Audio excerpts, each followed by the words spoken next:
বন্ধুরা, কেমন আছো তোমরা সবাই? আশা করি খুব ভালো আছো। এই গরমে সবাই সুস্থ আছো। আজকে একটা নতুন উপস্থাপনা নিয়ে আমি উপস্থিত হয়েছি। আমি দেবজিৎ, দর্শন.দেবজিৎ চ্যানেলের মাধ্যমে। আজকের ভিডিওতে আমি তোমাদের এক মঠের সন্ধান দেবো, এক আশ্রমের সন্ধান দেবো, যার নাম হলো মহামিলন মঠ। সাধক শ্রী সীতারাম ওঙ্কারনাথজি দ্বারা প্রতিষ্ঠিত এই মঠ আমি আজকে তোমাদের দর্শন করাবো।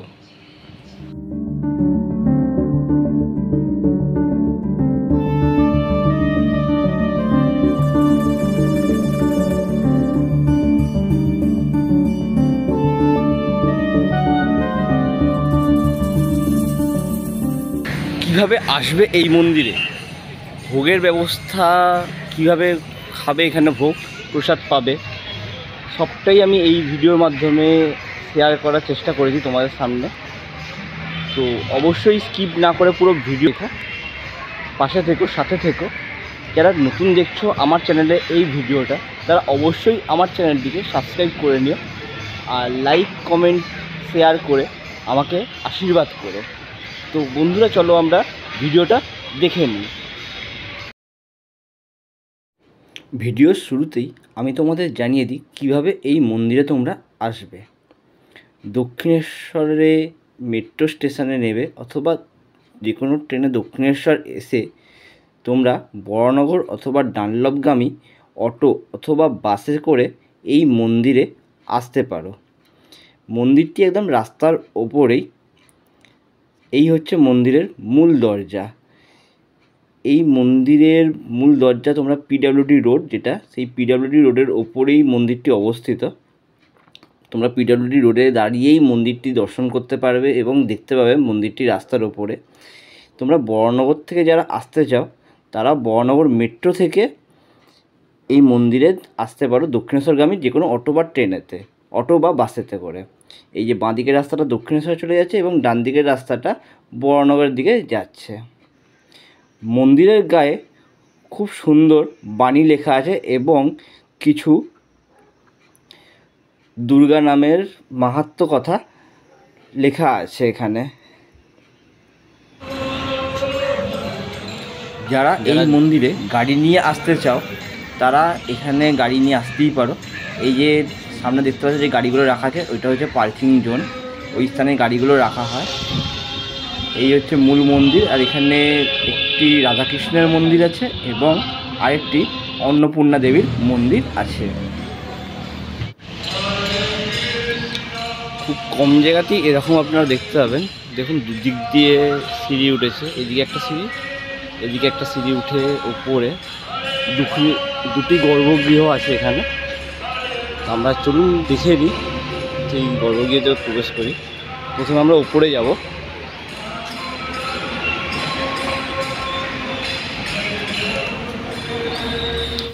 এই সিঁড়ি দিয়ে ওপরে আসলে আমরা দেখতে পাবো এক সুবিশাল নাট মন্দির এবং একটি গর্ভগৃহ, যেখানে অধিষ্ঠান করছেন সীতারাম ওঙ্কারনাথ মহারাজজি।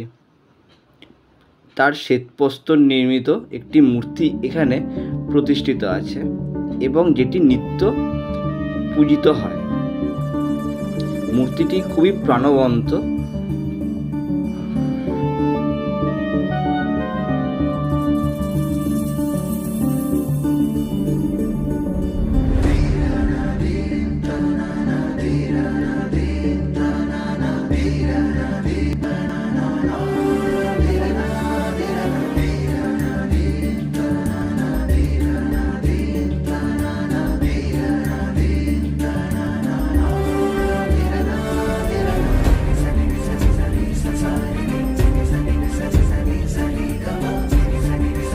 মহারাজজির দর্শন সেরে আমি এই মন্দিরের সামনের ব্যালকনিতে এসেছি। এখান থেকে বাইরের ভিউটা জাস্ট অসাধারণ। এখান থেকে পুরো মন্দিরের ভিউটা আমি তোমাদের সামনে তুলে ধরার চেষ্টা করছি। যেখানে অনেক বিল্ডিং আছে, আর আশ্রমের নির্মিত। এবং এখানকার আশেপাশের পরিবেশটা দেখো, জাস্ট মানে দেখার মতন। এখানে একটা ফোয়ারাও আছে, যেটা রাত্রিবেলাতে চালু হয় সন্ধ্যেবেলার পরে। আর এখান থেকে এই যে রাধাকৃষ্ণদেবের মন্দিরটা, যেটা আরও সুন্দর লাগে। গর্ভ মন্দির দর্শন করলাম, যেখানে শ্রী ঠাকুর সীতারাম ওঙ্কারনাথজির মন্দির আছে, মূর্তি আছে। এবার আমি নিচের যে গর্ভগৃহটা আছে সেই গর্ভগৃহ দর্শন করব। অপূর্ব সুন্দর একটা গেটের সামনে নকশা, ঢুকছি, আমি প্রবেশ করছি। নিচের গর্ভমন্দিরে প্রবেশ করে আপনারা দেখতে পাবেন এখানে অধিষ্ঠান করছেন সাধক ওঙ্কারনাথ মহারাজের সাধন সঙ্গিনী মা কমলা, যিনি ছিলেন তার সহধর্মিণী। এখানে পাশে তার একটি পটচিত্র রয়েছে এবং কমলা মা দুজনেই অধিষ্ঠান করছেন এই নিচের তলার গর্ভগৃহেতে। সাধক সীতারাম ওঙ্কারনাথ ঠাকুর কে ছিলেন, তার আত্মপরিচয় আমি কয়েকটি কথার মাধ্যমে আপনাদের সামনে তুলে ধরার চেষ্টা করছি। বাংলা তথা ভারতের সাধকদের মধ্যে এক উল্লেখযোগ্য সাধক ছিলেন সীতারাম দাস ওঙ্কারনাথ। 1891 খ্রিস্টাব্দে বাংলার 1298 সনের 6ই ফাল্গুন বুধবার কৃষ্ণা পঞ্চমীর তিথিতে তিনি জন্মগ্রহণ করেছিলেন। হুগলি জেলার ডুমুরদহে ছিল তার বাড়ি। বাবার নাম প্রাণহরি চট্টোপাধ্যায়, মায়ের নাম মালাবতী দেবী। বাবা ছেলের নাম রেখেছিলেন প্রবোধচন্দ্র।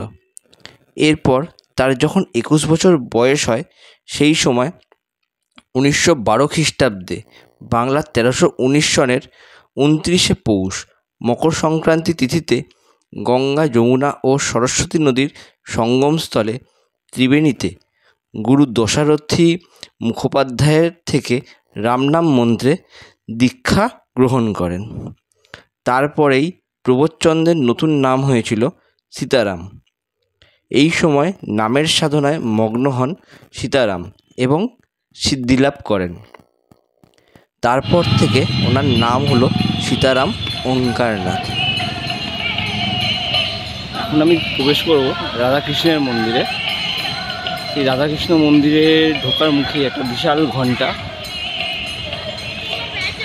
আর এখানে একটা তুলসী মঞ্চ রয়েছে, যেটা পুরো কলসি বা ঘটির টাইপের, ঘটের আকৃতি বিশিষ্ট, অপূর্ব দেখতে লাগে, সুন্দর।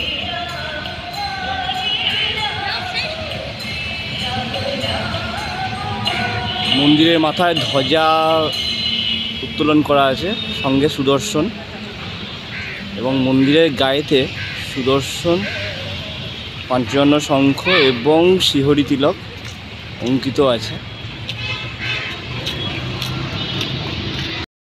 রাধাকৃষ্ণের মন্দিরে প্রবেশ করছি।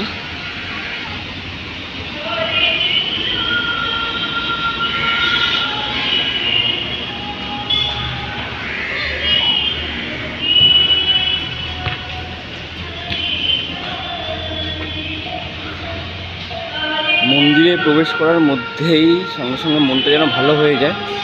কিছু মানুষ গান করছেন রাধাকৃষ্ণের।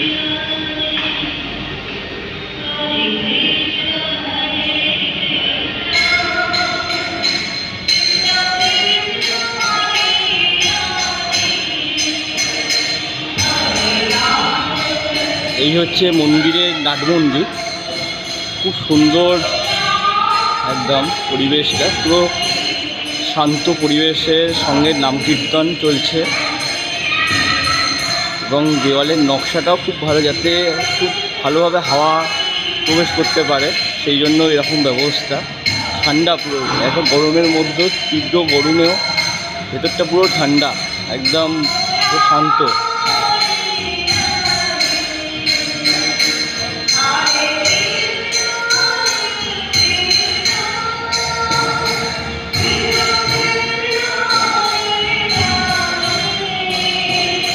আর চারদিকটা পুরো পরিষ্কার একদম, সবথেকে বড় কথা, এতটুকু একটু নোংরা কোথাও নেই বা ধুলোবালি কোথাও নেই।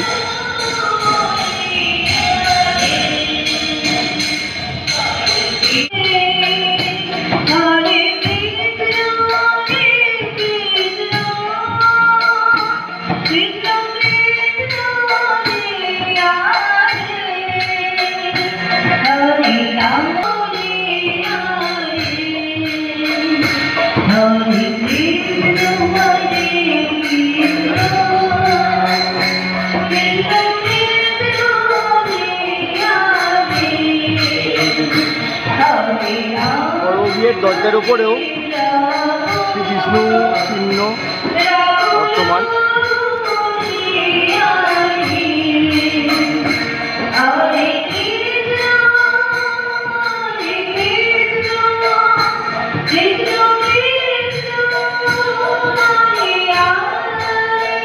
গর্ভগৃহের ভেতরে রাধাকৃষ্ণ সহিত অষ্টসখী বিরাজমান।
রাধাকৃষ্ণ মন্দিরের সামনেই পাশেই আর কি মন্দিরকে রাধাকৃষ্ণকে পরিক্রমা করার জন্য একটি পথ রয়েছে। যে পথ দিয়ে পরিক্রমা করতে গেলে 3 জন গুরুদেবের দেখা পাওয়া যায়।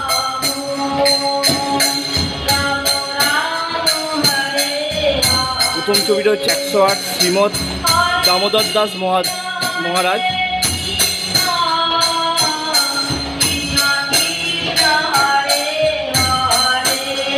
তারপরে আরেকজন মহারাজ আছেন এবং তার পাশে আছেন সীতারাম ওঙ্কারনাথ ঠাকুর।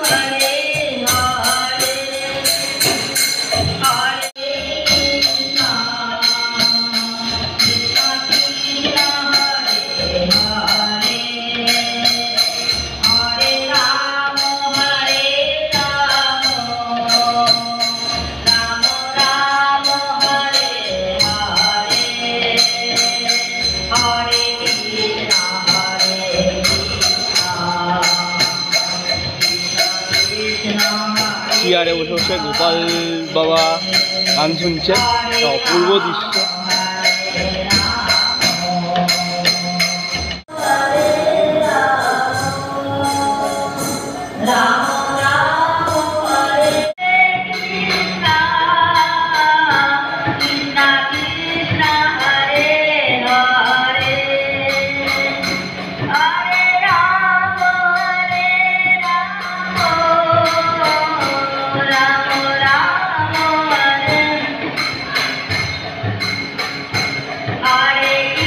আশ্রমে পূজা অর্চনা ধর্ম আলোচনার সাথে সাথে খেলাধুলোরও পরিচর্যা করা হয়। এই যে আশ্রমে যে বাচ্চারা থাকে, সেই বাচ্চারা আশ্রমের যে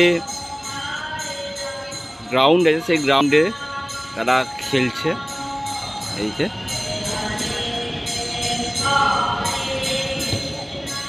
এখানে একটা কক্ষ দেখা যাচ্ছে, এখানে যজ্ঞ সম্পন্ন হয়। এই যে একটা যজ্ঞ বিধিও করা রয়েছে, এখানে বিভিন্ন পূজা কর্মে যজ্ঞ সম্পন্ন হয়।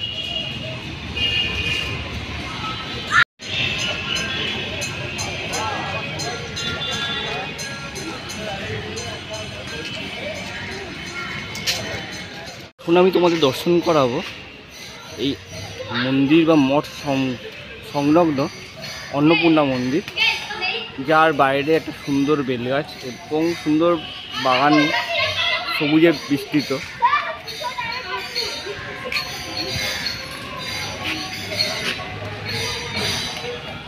এই হলো সেই অন্নপূর্ণা মাতার মন্দির। আমি এখন প্রবেশ করব অন্নপূর্ণা মাতার মন্দিরে, তোমাদের দর্শন করাবো অন্নপূর্ণা মাতার মন্দির। অন্নপূর্ণা মায়ের মন্দিরে প্রবেশ করছি, সেখানেও খুব সুন্দর নাম সংকীর্তন হচ্ছে, মায়েরা গান গাইছে।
রাজরাজেশ্বরী মা অন্নপূর্ণা গান চলছে, অপূর্ব এক মনোরম পরিবেশ।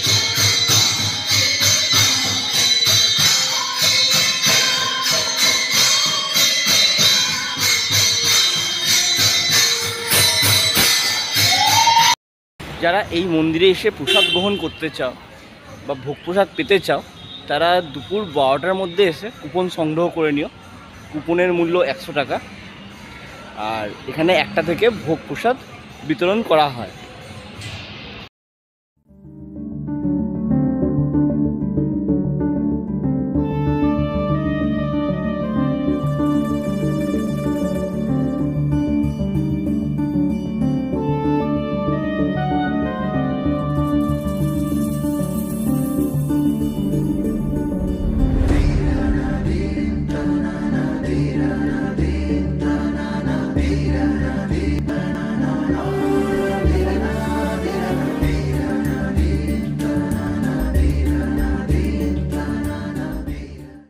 এমন এক মন্দির, মঠ বা আশ্রম যাই বলেন না কেন, দর্শন করলাম, যেখানে এসে মনটা ভরে গেল। যে মন্দিরের গর্ভগৃহেতেই ঢুকছি সেখানেই নাম সংকীর্তন চলছে, মায়ের আরাধনা চলছে, অপূর্ব পরিবেশে, শান্ত পরিবেশে, এক সুন্দর অ্যাটমসফিয়ারে দেব দর্শন হলো আজকে। কেমন লাগলো আজকের উপস্থাপনাটা অবশ্যই আপনারা জানাবেন। অবশ্যই লাইক, কমেন্ট, শেয়ার করে, সাবস্ক্রাইব করে আমাকে আশীর্বাদ করবেন, পাশে থাকবেন, সাথে থাকবেন। আবার দেখা হবে নতুন কোনো স্থানে, নতুন কোনো দেব দর্শনে আপনাদের সঙ্গে। ততক্ষণের জন্য বিদায়। পাশে থাকবেন, সাথে থাকবেন। টাটা।